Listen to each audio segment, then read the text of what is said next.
Kenapa kita sesudah terjadinya gestop itu harus merubah haluan? Kenapa kita sesudah terjadinya gestop itu harus melempar jauh beberapa hal yang sudah nyata baik? Tidak.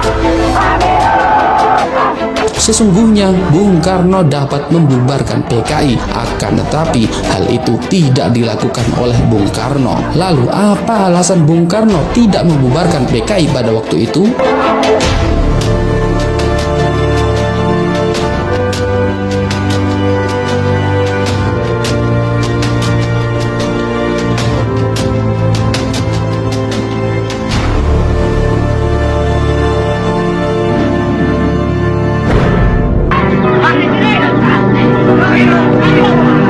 Setelah terjadinya tragedi Gerakan Malam Jahanam 30 September 1965 itu, sesudah Letnan Kolonel Untung mengumumkan pembentukan Dewan Revolusi melalui RRI di Jakarta pada tanggal 1 Oktober 1965 pagi hari, maka petinggi ABRI dan beberapa tokoh sudah mengendus telah terjadi kudeta yang dilaksanakan oleh pasukan Cakrabirawa yang mana PKI tertuduh sebagai dalang dalam gerakan tersebut.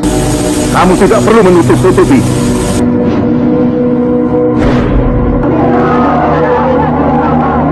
Amarah rakyat mulai berkecamuk ketika kemudian diketahui 6 orang jenderal dan 1 perwira telah diculik dan kemudian dibunuh di lubang buaya oleh pelaku kudeta yang kemudian diberi nama Gerakan 30 September atau Gestapo.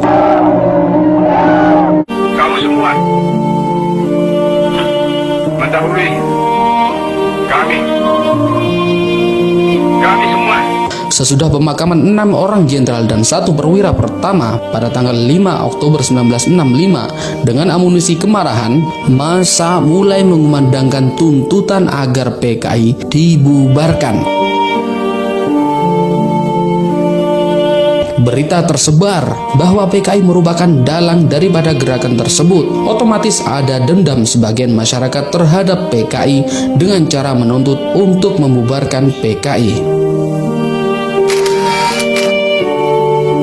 Dendam terhadap partai pimpinan DNID itu sudah lama tersimpan, bahkan ada yang telah menyimpannya di dalam hati sejak pemberontakan Madiun pada tahun 1948 yang dipimpin oleh Musso Munawar.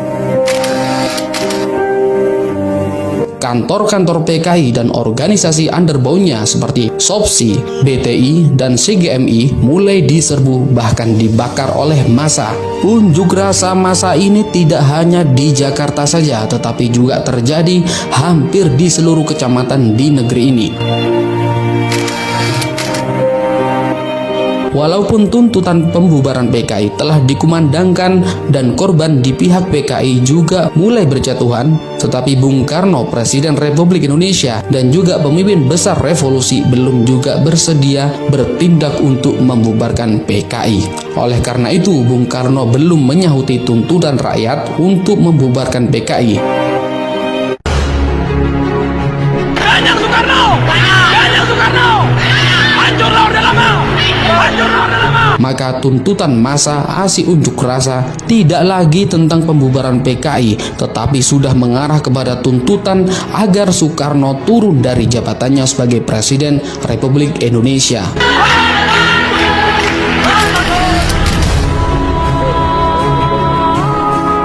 Seandainya Bung Karno membubarkan PKI pada akhir tahun 1965, kemungkinan besar pemimpin besar revolusi itu tidak akan menjadi sasaran para pengunjuk rasa. Secara politis, sesudah bulan Oktober 1965, posisi Bung Karno sebenarnya masih cukup kuat. Wibawanya sebagai pemimpin bangsa, sebagai presiden dan sebagai pemimpin besar revolusi juga masih diakui oleh rakyat. Pada masa itu, kekuatan militer juga belum sepenuhnya berada pada kontrol Soeharto. Masih banyak satuan-satuan militer yang menjadi loyalis Soekarno. Tetapi lama-kelamaan wibawa Bung Karno mulai memudar oleh karena ia tidak mau membubarkan PKI dengan kewenangan dan wibawa yang dimilikinya.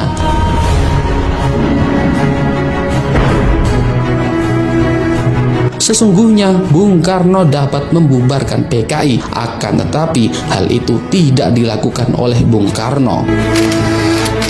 Lalu apa alasan Bung Karno tidak membubarkan PKI pada waktu itu? Alasan pertama kenapa Bung Karno tidak mau membubarkan PKI, karena sejak awal Presiden Soekarno melihat bahwa komunis adalah sebuah kekuatan yang diperlukan untuk menggerakkan dan memelihara revolusi Indonesia. Pandangan yang demikian sudah lama dianut oleh Bung Karno, lebih tepatnya pada gagasan Bung Karno yang diwujudkan dari Islamis, nasionalis, dan komunis yang seakan-akan membuat Bung Karno enggan membubarkan PKI, karena toh PKI juga bagian dari gagasan itu.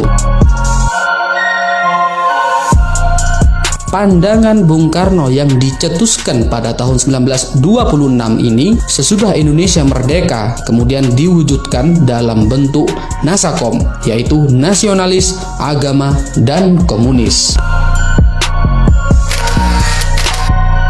Bung Karno melihat ketiga aliran ini dapat dan seharusnya dipersatukan menjadi sebuah kekuatan untuk terus-menerus memutar roda revolusi Indonesia. Kalaulah Bung Karno membubarkan PKI pada tahun 1965, hal itu sama dengan menghilangkan atau membuang sebuah komponen penting dalam revolusi, yaitu komunisme. Artinya, Bung Karno akan mengingkari sendiri dalil revolusi yang telah lama ada dalam pikirannya. Perlu diingat pada masa itu, Soekarno mengatakan revolusi belum selesai dan untuk menggerakkan revolusi itu kekuatan Nasakom harus bahu-membahu. I hate imperialism. I detest colonialism. Alasan kedua kenapa Soekarno tidak mau membubarkan PKI yaitu karena kedekatan Soekarno dengan negara-negara komunis, terutama Republik Cina dan Uni Soviet.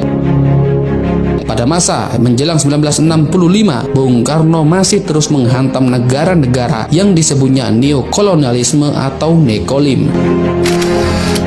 Untuk menghadapi negara-negara nekolim ini, maka dibutuhkan bantuan dari negara-negara komunis seperti Uni Soviet dan RRC. Pada masa sebelum Oktober 1965, Bung Karno meningkatkan kerjasama dengan RRC dan Korea Utara. Dengan hubungan yang erat demikian, maka tidaklah mungkin Bung Karno membubarkan PKI yang pada masa itu Partai Komunis merupakan partai terkuat di luar negara-negara komunis.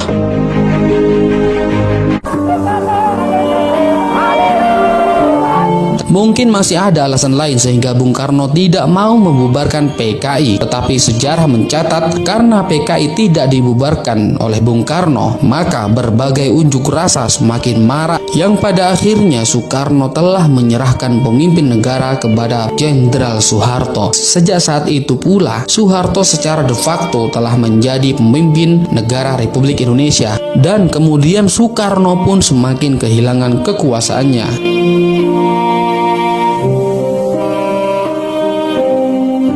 Begitulah ulasan mengenai kenapa Bung Karno enggan membubarkan PKI.